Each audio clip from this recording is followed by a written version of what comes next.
काळ भैरवनाथाच्या नावाने चांग भलं. नमस्कार मंडळी, मी शीतल आपल्या सर्वांचे आपल्या डेली व्लॉग मध्ये मनापासून स्वागत करते. आणि आजचा व्लॉग हा नेहमीपेक्षा खूप वेगळा आहे, कारण आजचा व्लॉग हा सोनार सिद्ध काळ भैरवनाथ यांच्या यात्रेचा म्हणजे सोनारीच्या यात्रेचा संपूर्ण व्लॉग आहे. आणि हा व्लॉग संपूर्ण पहा, कुठेही स्किप करू नका. आशा करते की तुम्हाला हा व्लॉग संपूर्ण आवडेल, त्यामुळे पूर्ण पहा, कुठेही स्किप करता येण्यासारखा तर व्लॉग नाहीच आहे. तुम्ही जर आपले नेहमीचे सबस्क्रायबर असाल तर तुम्हाला माहिती असेल की काल गुरुचा वाढदिवस झाला होता आणि तोच करून आम्ही आज दुसऱ्या दिवशी गावाकडे निघालो होतो. अशा प्रकारे झुरळांचा बंदोबस्त केला होता. यासाठी मी एक शॉर्ट व्हिडिओ अपलोड करणार आहे, त्यामध्ये डिटेलमध्ये सांगेलच. त्यामुळे या व्हिडिओत जास्त काही घेणार नाही, कारण हा मला यात्रेविषयीचा व्लॉग बनवायचा आहे. आणि आम्हाला तर म्हणजे आता एवढं छान घर बनवलं होतं, म्हणजे कलर वगैरे देऊन मस्त वाटत होतं, तर सोडून जाण्याची इच्छाच नव्हती. परंतु नंतर तर परत यायचंच आहे इकडे, आणि तसेच यात्रेला जायचा सुद्धा उत्साह होता मनामध्ये. त्यामुळे मग म्हटलं चला अजून 5-6 दिवसांनी परत इथेच रिटर्न यायचंय. आणि यात्रा काही म्हणजे वर्षभर नसते, वर्षातून एकदाच असते, त्यामुळे त्याचा आनंद काही वेगळाच होता. मग अशा पद्धतीने आम्ही घरातलं सर्व आवरून वगैरे निघालो होतो. आणि गुरुला सुद्धा सोडून जायची इच्छा नव्हती. बघा त्याचे गुरु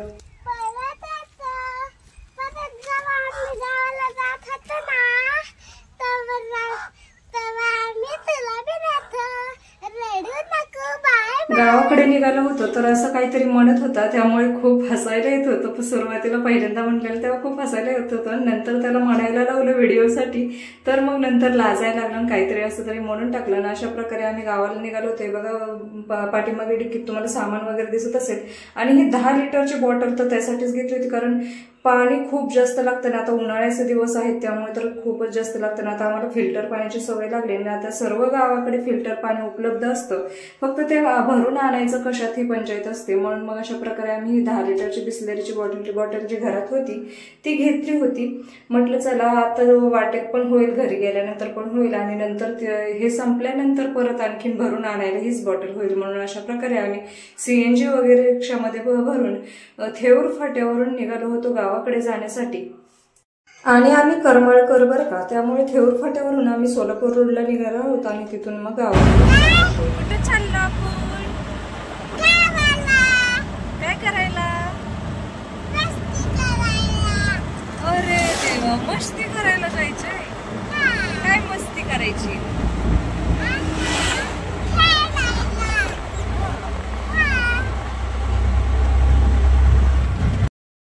आणि अशा प्रकारे वाटेत गुरुची असंख्य बडबड चालू होती. आणि आम्हाला ना घरून निघायला म्हणजे उशीरच झाला होता, कारण गुरुचा वाढदिवस होता, त्यामुळे रात्री झोपायलाच आम्हाला 1-1:30 वाजले होते. आणि त्यानंतर मग सकाळी लवकर उठलो होतो, म्हणजे 6 नंतरच उठलो होतो. आणि त्यानंतर मग सर्व ते वाढदिवसाची म्हणजे भांडी वगैरे जेवणाची सर्व घासायची होती आणि आवरून निघायचं होतं. तसं तर स्वयंपाक काही बनवलेला नव्हता, वाटेतच खायचं होतं. आणि रात्री जे काही म्हणजे बनवलेलं होतं ते शिल्लक राहिलं होतं, त्यामुळे नाश्ता वगैरे त्याचाच करण्यात आलेला होता. आणि अशा प्रकारे मग आम्ही दुपारी पण खूप जास्त डोळ्यावर झोप येत होती, म्हणून जरा मध्ये विश्रांती करायला थांबलो होतो. आणि त्यानंतर मग आम्ही संध्याकाळी 6 वाजेपर्यंत घरी पोहोचलो. आणि हे आमच्या गावातील तळं आहे. या तळ्याला ना आता उन्हाळ्यात देखील पाणी आहे, कारण या वर्षी वरून तळ्यात पाणी सोडलेलं आहे. आणि घरी पोहोचल्यानंतर सर्व आवरून आरती केली.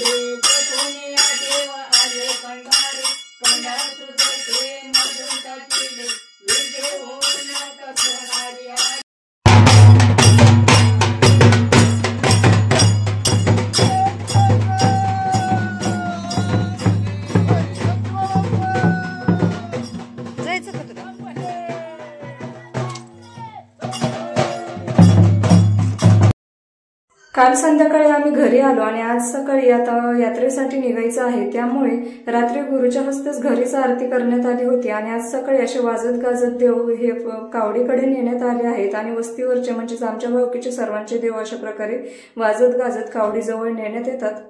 पहिली कावड खूप जुनी झाली होती, त्यामुळे यावर्षी नवीन कावड घेण्यात आली होती. आणि अशा प्रकारे वस्तीवर म्हणजे नाचवत होते. आणि कावडीचं ठाण म्हणजे जे नेहमीचं ठिकाण असतं ते तर दुसरं आहे, तो व्हिडिओ काही मला मिळाला नाही. परंतु ज्या ठिकाणी म्हणजे एक नवीन कावड घेऊन ठेवण्यात आली होती मंडळातर्फे, त्या ठिकाणी अशा प्रकारे कावड आता वस्तीमधून बाहेर काढत आहेत.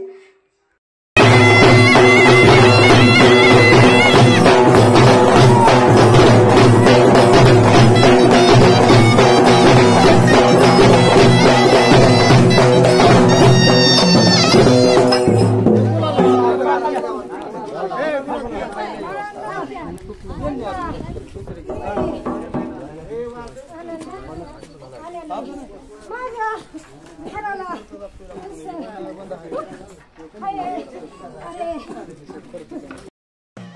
ऍक्च्युली गावापासून आमची वस्ती ना 3-1 किलोमीटर तर लांब असेल, त्यामुळे आमच्या वस्तीवरून कावड इथपर्यंत नाचवत आणली होती. आणि आता हे गावात आम्ही एंट्री करत आहोत. इथून आता गावामधील सर्व मंदिरांना कावडीचं दर्शन दिलं जातं किंवा मंदिरांचं मला दर्शन घेतलं जातं. कारण ही कावड जी आहे ती काळ भैरवनाथ व माता जोगेश्वरी यांची कावड आहे. असं म्हटलं जातं की त्यांचा विवाह सोहळा असतो या चैत्र महिन्यात आणि त्या विवाह सोहळ्याच्या टायमिंगलाच यात्रा भरवली जाते. सोनारीमध्ये ही यात्रा 15 दिवस चालते, परंतु आम्ही 2 दिवस अगोदर म्हणजे सरत निघायच्या 1 दिवस अगोदर सोनारीमध्ये जात असतो. आणि म्हणजे अशा प्रकारे 2 दिवस आम्ही यात्रा सेलिब्रेट करतो.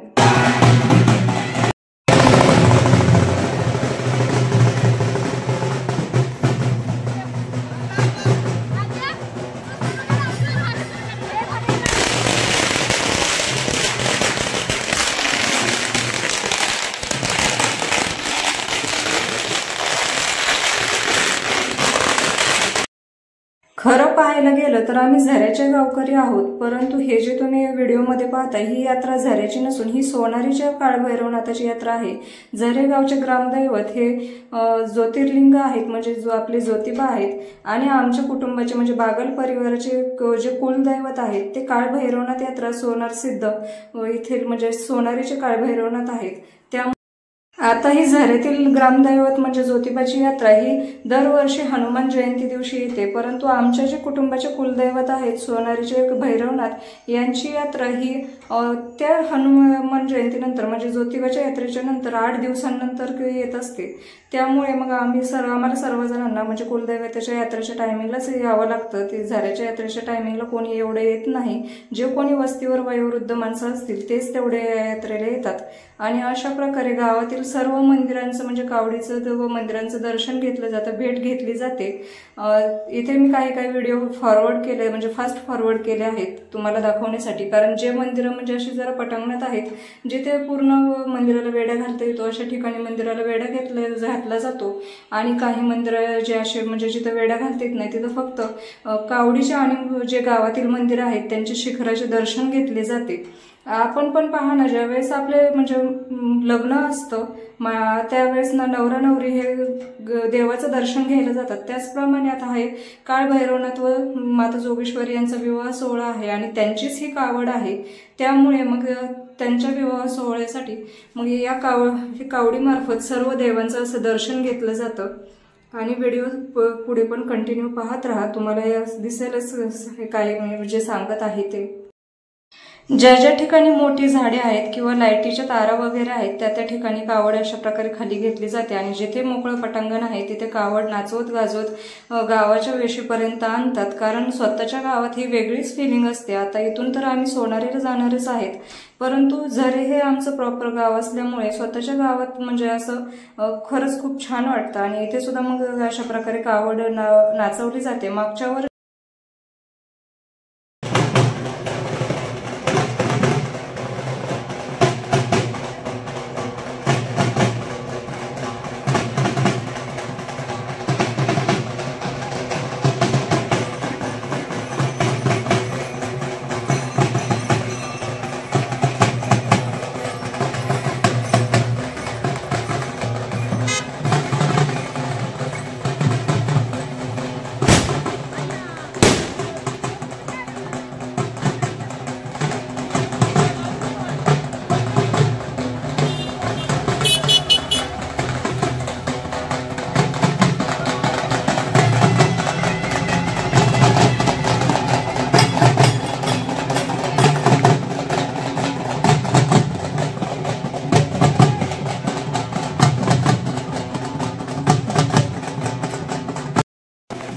खरं तर या कावडीचं वजन खूप जास्त असतं, परंतु कोरोनानंतर मागच्या वर्षीपासूनच आम्हाला अशी यात्रा करता येते. कारण काय कोरोनानंतर बरेच जण म्हणजे कुटुंबातील व्यक्ती हे जे एक्सपायर वगैरे झाले होते त्यामुळे यात्रा भरवण्यात आली नव्हती. आणि मागच्या वर्षीपासून मग यात्रा आता भरवण्यात आली आहे आणि हे दुसरं वर्ष आहे. त्यामुळे प्रत्येकामध्ये खूप जास्त उल्हास असतो. आणि हे सर्व जे म्हणजे तरुण पिढी दिसत आहे सर्वजण बाहेरच असतात, बाहेरगावी असतात. फक्त वृद्ध मंडळी जे असतील ते इथे वस्तीवर असतात. आणि ही पाण्याची टाकी दिसत आहे, इथले सर्व एरियाला टाकी म्हणूनच ओळखलं जातं की टाकीवर जायचंय वगैरे असं तसं. जसं आपण इकडे पुण्यामध्ये किंवा शहरांमध्ये वेगवेगळ्या एरियाला वेगवेगळ्या नावाने ओळखतो, तसं गावाकडे ना असं काही ना काही म्हणजे नाव दिलेलं असतं की एखादा पत्ता सांगायचा असेल तर इथल्या टाकीजवळ हे असं आहे तसं आहे अशा प्रकारे सांगितलं जातं. तसं ही टाकी आहे आणि इथे आता फक्त एकच मंदिर राहिलेलं आहे, जे मर्याय माता लक्ष्मीचं मंदिर आहे. आमच्या लग्नाच्या वेळेस ज्यावेळेस आम्ही इथे आलो होतो तेव्हा याचं काम थोडंसं म्हणजे चालूच होतं, एवढं मोठं नव्हतं, पण या वर्षी खूपच म्हणजे असं मोठं दिसत आहे मला तर जरा. आणि नेहमीपेक्षा ना गाव जरा डेव्हलप झालेलं आहे. आणि आमचंच नाही, बरेच गाव असे म्हणजे खूप सारे गाव आहेत ज्या शहरातल्यापेक्षा आता खूप भारी म्हणजे गावाकडे फिलिंग वाटते आणि खूप छान डेव्हलप झालेलं आहे. आणि झालं आता हे शेवटचं मंदिर होतं. या मंदिराची भेट झाल्यानंतर आता कावड ना ट्रक केली आहे सोनारीला जाण्यासाठी. मग त्या ट्रकवरती कावड बांधली जाते आणि सर्व जे आमचे कुटुंब आहे, फॅमिली आहे, ही पूर्ण बागल फॅमिली आहे. तरी यामध्ये ना मला वाटतं अर्धे बागल फॅमिली आलीच नसेल, कारण परीक्षेचा काळ होता त्यामुळे बरेच जण आले नाहीत. आणि हे जे एवढे सर्व कुटुंबांसाठी मग ट्रक केली जाते, त्या ट्रकमध्ये बसून सर्वजण आता इथून सोनारीला जातात. झरे ते सोनारी हा 50 किलोमीटरचा प्रवास आहे. तो प्रवास हा ट्रकने पार केला जातो. आणि इथे पुढे तुम्हाला ट्रकमध्ये दिसत असेल की सर्वजण इथे म्हणजे आलेले नाहीत ट्रकमध्ये, काहींनी स्पेशल स्वतःच्या गाड्या केलेल्या आहेत. 3-4 असे म्हणजे टेम्पो तर स्वतःचे घेऊन आले, त्यामुळे त्यात देखील खूप सारे माणसं आहेत. आणि ट्रकमध्ये बाकीचे उरलेले सगळे बसलेले आहेत. आणि पाण्याचे जार वगैरे जे तिथे पिण्यासाठी लागणार आहेत असे 70 जार घेण्यात आलेले आहेत, कारण उन्हाळ्याचे दिवस आहेत त्यामुळे तहान तर खूप जास्त लागते. आणि स्वयंपाकाची जी काही भांडी असेल ते सर्व ट्रकमध्ये भरून मंडळातर्फे म्हणजे ट्रक केलेले असते, त्यामुळे यामध्ये सर्व भरलं जातं. आणि या ठिकाणी आम्ही नंतर 2 तासाचा प्रवास केल्यानंतर सोनारीच्या वेशीवर पोहोचलो आहोत. या ठिकाणी ना इथे काळभैरवनाथांच्या पादुका आहेत बहुतेक. इथे अगोदर दर्शन घेतलं जातं. आमचं लग्न झालं होतं तेव्हा देखील आम्हाला इथेच अगोदर दर्शनासाठी थांबवलं जातं. असं म्हटलं जातं की इथे जर दर्शन घेतलं नाही तर मंदिरातील सोनारीच्या काळभैरवनाथाचं देखील दर्शन सिद्ध होत नाही. अशा प्रकारे मग इथं कावड थांबवली होती. आणि परत मोठ्या मंडळांच्या म्हणजे विचाराने परत एकदा कावड बांधायचं ठरवलं होतं, त्यामुळे अशा प्रकारे कावड खाली ठेवून बांधण्यात आली होती. आणि जे काही महिला मंडळ असेल ते सर्व ट्रकमध्ये बसून जाणार होतं आणि जे जेंट्स लोक आहेत ते सर्व कावड घेऊन येथून आता या वेशीपासून मला वाटतं 3-4 किलोमीटर तरी असेल किंवा त्यापेक्षा जास्त सुद्धा असेल. येथून एवढं म्हणजे लांब मंदिर आहे आणि तिथून आता हे सर्व लोक म्हणजे जेंट्स लोक हे कावड घेऊन तिथपर्यंत जाणार आहेत. नाचवत गाजवत इथून कावड नेली जाते. आणि हे बघा आमचे 2 साहेब, सर्वांचं नाचायचं थांबलं आहे तेव्हा या दोघांचं नाचायचं चालू होतं. आणि अशा प्रकारे कावड बांधेपर्यंत सर्वांचं इथे पादुकांचं दर्शन घेण्यात आलं होतं. या ठिकाणी असं लिंबाचं झाड होतं, त्यामुळे आम्ही कडुलिंबाचं झाड म्हणतात किंवा कोण लिंबाचं म्हणतं.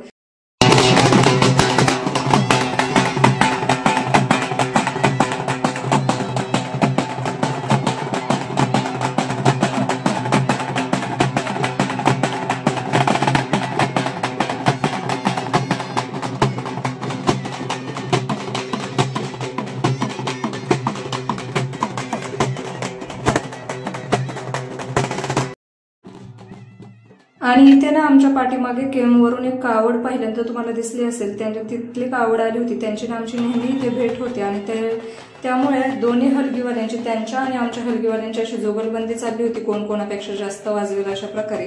आणि मग त्यानंतर त्यांचं दर्शन वगैरे झाल्यानंतर त्यांना काही कावड वगैरे बांधायची नव्हती, त्यामुळे ते तसेच कावड घेऊन गेलेले होते, त्यांची ऑलरेडी बांधलेली होती. आणि मग आमचं इथे व्यवस्थित कावड वगैरे बांधून झाल्यानंतर अशा प्रकारे इथे माझे सासरे होते आणि हे जे भावकीतले जे चुलत सासरे लागतात ते या दोघांचंही इथे वारं येतं. आणि यांचं वारं हे फक्त सोनारीमध्येच येतं, असं म्हणजे बाकीच्या ठिकाणी असं बाकीच्यांसारखं येत नाही. यांचं फक्त इथे सोनारीमध्येच येतं काळभैरवनाथाचं वारं. आणि असं म्हटलं जातं की इथून मागे ना ते इथून ते सोनारीच्या मंदिरापर्यंत असे पायात चप्पल वगैरे न घालता इथून म्हणजे नाचत तिथपर्यंत जात असायचे आणि पायाला खूप जास्त असे फोड वगैरे यायचे. त्यामुळे ना या 2-4 वर्षांपासून ना त्यांचं वारं इथंच शांत केलं जातं.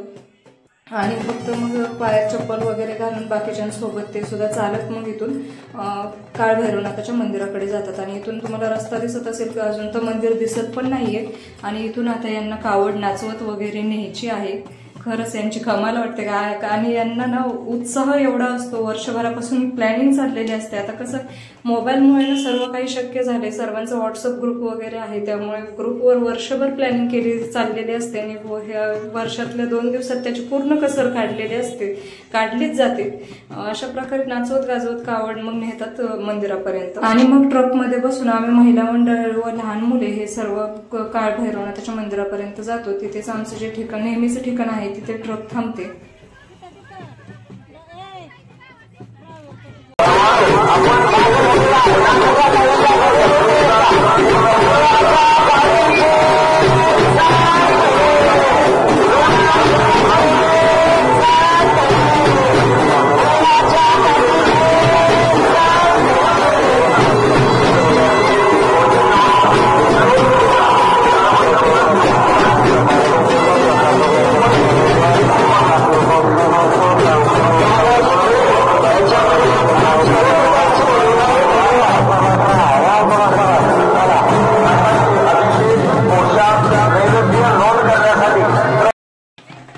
आणि हे बघा दुपारच्या 2-2:30 वाजलेले आहेत आणि आमची कावड ही मंदिराला भेट देऊन आलेली आहे, दर्शन वगैरे घेऊन.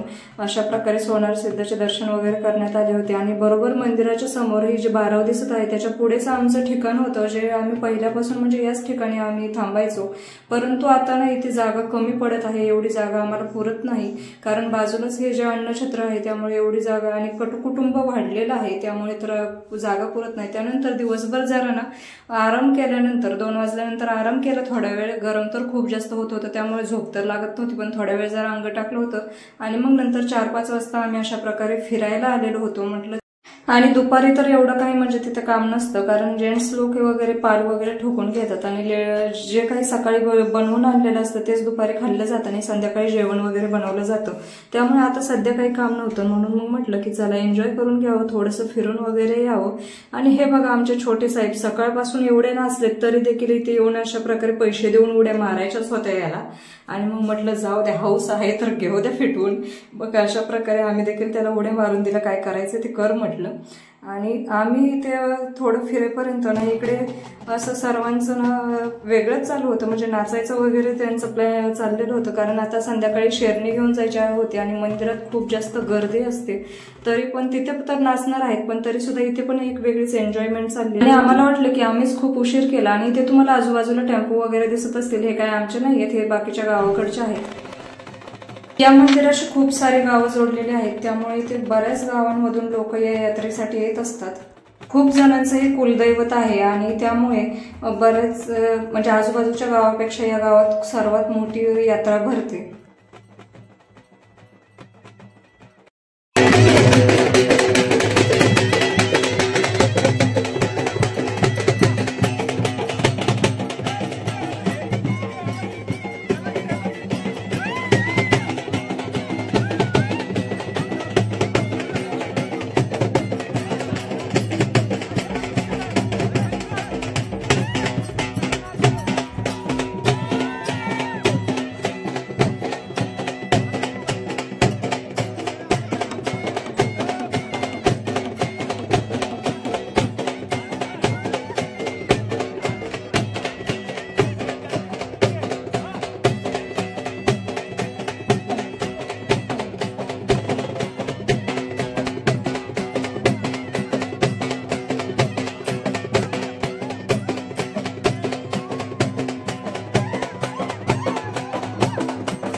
आणि यांचं नाचून वगैरे झाल्यानंतर संध्याकाळी आम्ही अशा प्रकारे शेरणी घेऊन चाललो होतो काळभैरवनाथाच्या मंदिरामध्ये देवाला शेरणी दाखवण्यासाठी. आणि आता काही आम्ही कावड वगैरे आणली नव्हती, कारण आम्ही सकाळीच दुपारीच कावड आणली होती, त्यामुळे आता फक्त शेरणी घेऊन चाललेलो होतो. आणि वाजत गाजत शेरणी न्यायचं काम चालू होतं. आजूबाजूला तुम्ही पाहत असाल हे दुकानं आहेत, या ठिकाणी देवाचं सर्व साहित्य वगैरे मिळालं जातं, प्रसाद गुलाल वगैरे, देवाच्या मूर्त्या वगैरे. आणि पुढे प्रवेशद्वार आहे, तिथे खूप जास्त गर्दी होते, तुम्हाला पुढे व्हिडिओमध्ये पाहायलाच मिळेल. खूप म्हणजे खूप मोठी यात्रा.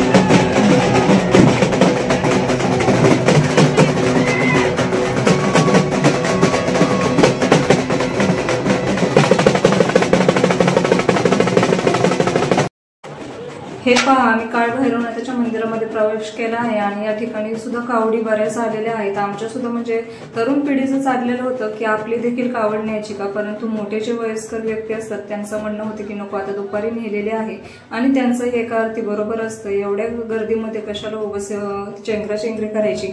त्यामुळे आम्ही फक्त संध्याकाळी अशा प्रकारे शेरणी घेऊन चाललेलो होतो आणि वाजत यावर्षी टी शर्टचे छापले होते, त्याचा एका अर्थी फायदा झाला आहे. कारण या टी शर्टमुळे तर आपले लोक कोण आहेत ते ओळखू येत होते आणि या ठिकाणी ना खूप जास्त असं म्हणजे हरवल्यागत होतं. तसं तर कुठे जाणार आहे हरवून, परंतु गर्दी खूप असते त्यामुळे भीती वाटते आणि ते चोरांचा देखील खूप जास्त सुळसुळाट असतो. जसं मंदिर तर आहेच, बरोबर आहे, देवाचं मंदिर आहे, परंतु तिथे ना सर्वच भाविक नसतात, या ठिकाणी चोरटे देखील असतात. आणि इथे तुम्ही पाहू शकता, हे बघा, हे जे माकड आहेत हे देवाचे माकड समजले जातात. त्यामुळे काळ भैरवनाथाच्या देवाच्या माकडाच्या नावाने चांग भलं. आणि शेरणी घेऊन आम्ही वापस आलो तर पाहतो तो काही सर्वीकडे म्हणजे अंधार पडलेला होता. कारण सगळ्यांचं म्हणणं होतं की आम्ही शेरणी घेऊन गेल्यानंतर इकडे खूप जास्त वारं सुटलेलं होतं आणि त्यामुळे सर्व कागद वगैरे जो बांधला होता तो निघालेला होता. कावड देखील पडण्याच्या बेतात होती, परंतु ती कशी कशी सावरली, कारण इथे जास्त कोण म्हणजे थांबलेले नव्हते, सर्वजण शेरणी घेऊन मंदिराकडेच होते ना. आता आरती सुद्धा करायची होती, त्यामुळे नंतर लाईटीची सोय करून आरती करण्यात आली आणि त्यानंतर जेवण वगैरे करून झालं. आणि दुसऱ्या दिवशी सकाळी अशा प्रकारे कावड ही लहूबाईला नेण्यात आली. लहूबाई इथली खूप मोठी नदी आहे आणि यावर्षी या नदीला सुद्धा खूप जास्त पाणी आहे, त्यामुळे इकडे हिरवागार दिसत आहे, नाहीतर इकडे सुद्धा खूप जास्त ओसड दिसायचं. आणि या ठिकाणी दुसऱ्या दिवशी सकाळी अशा प्रकारे लहूबाईला कावड आणली जाते आणि इथे कावडीला आंघोळ घातली जाते. आणि त्याचबरोबर सर्व जेंट्स इकडे येतात लहूबाईला म्हणजे कावड घेऊन, सर्वजण म्हणजे एक आळीपाळीने कावड उचलून आणत असतात, त्यामुळे कारण कावड खूप जास्त जड असते. आणि मग सर्वजण मग त्या कावडीसोबत स्वतः सुद्धा मग आंघोळ इथेच करून घेतात आणि जे काही लेडीज असतात त्यांना तिथे जवळपास सोय करून दिलेली जाते आंघोळीची. आणि या ठिकाणी एक लेडीज होती, जे काही आमच्या ओळखीची नव्हती, परंतु कसं आहे, देवाच्या ठिकाणी कोणीच ओळखीचं नसतं, सर्वजण भाविक असतात आणि त्याप्रकारे यांच्या देखील असं वारं आलेलं होतं. त्यामुळे मग त्यांच्यासाठी परत एकदा इथं वाजवण्यात आलं होतं आणि त्यांचं वारं शांत झाल्यानंतर परत आपली कावड आपल्या ठिकाणी वापस चाललेली आहे.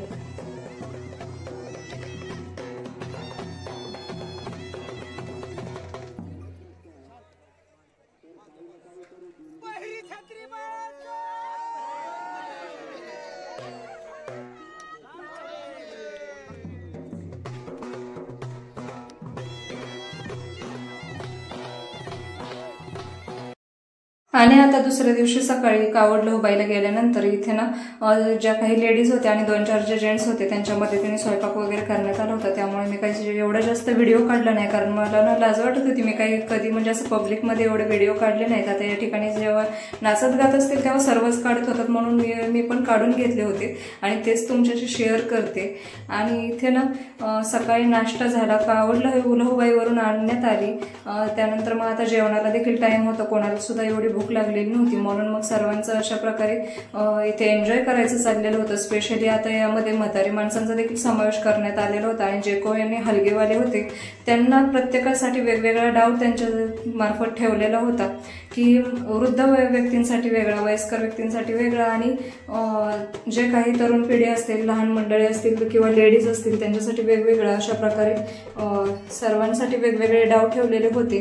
आणि त्यानंतर मग ते हलगीवाले. तर कशी वाटते तुम्हाला आमची यात्रा, आवडते की नाही हे कमेंट करून नक्की कळवा. आणि पुढे तर आणखीन खूप जास्त स्पेशल आहे, त्यामुळे कंटिन्यू पाहत राहा.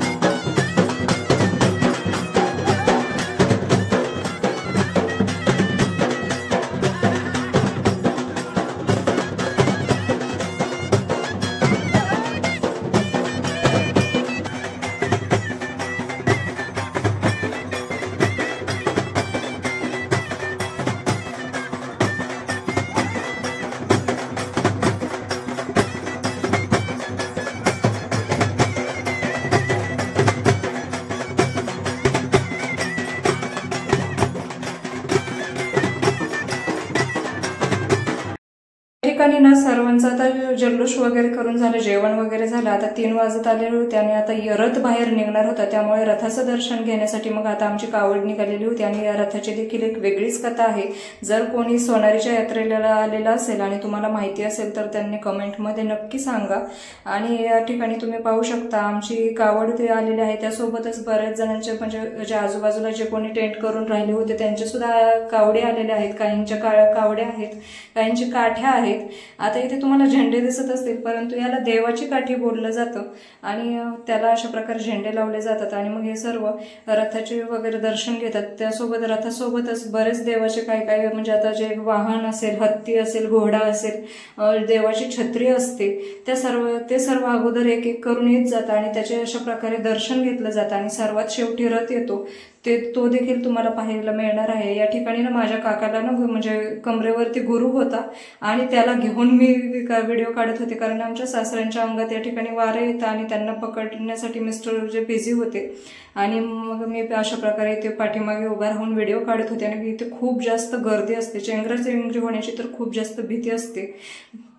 तुम्ही सोनारीच्या यात्रेला कधी गेला असाल किंवा माहिती असेल तर त्यांना माहिती असेल की इथे केवढी जास्त गर्दी असते. तालुका परांडा आणि जिल्हा उस्मानाबाद या ठिकाणी हे सोनारी गाव येतं आणि या ठिकाणी सर्वात मोठी यात्रा भरली जाते.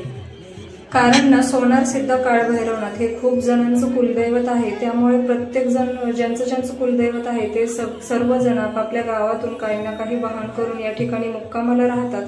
बरेच जण हे 7-8 दिवसांपासून, कोण 15 दिवसांपासून इथे असतो. आम्ही 2 दिवसांपासून इथे आहोत आणि या ठिकाणी आज आमचा शेवटचा दिवस आहे. आता रथाचं दर्शन झाल्यानंतर मग सर्वजण आपापल्या ठिकाणी रवाना होणार आहेत. आणि ज्यांचं ना कुलदैवत नसतं ना ते सुद्धा या यात्रेला येतात. एवढी मोठी यात्रा असते आणि सर्वांचं म्हणजे खूप जणांचं या देवावरती म्हणजे विश्वास आहे किंवा श्रद्धा म्हणू शकतो आपण, ते आहे. आणि या ठिकाणी ना आता देवाचा हत्ती आलेला आहे, त्याचं देखील दर्शन होत आहे. आणि जे कोणी या यात्रेला येऊ शकले नसतील त्यांना देखील याचं दर्शन होईल आपल्या व्हिडिओ मार्फत. त्यामुळे व्हिडिओ ना संपूर्ण पहा. आता इथून पुढे ना देवाचा रथ येणार आहे. आणि आपला व्हिडिओ हा आवडल्यास प्लीज व्हिडिओला लाईक करा. त्याचप्रमाणे काळभैरवनाथाच्या नावाने चांग भलं एवढी तरी कमेंट करा. धन्यवाद. तसेच व्हिडिओ आवडल्यास चॅनलला सबस्क्राईब करा.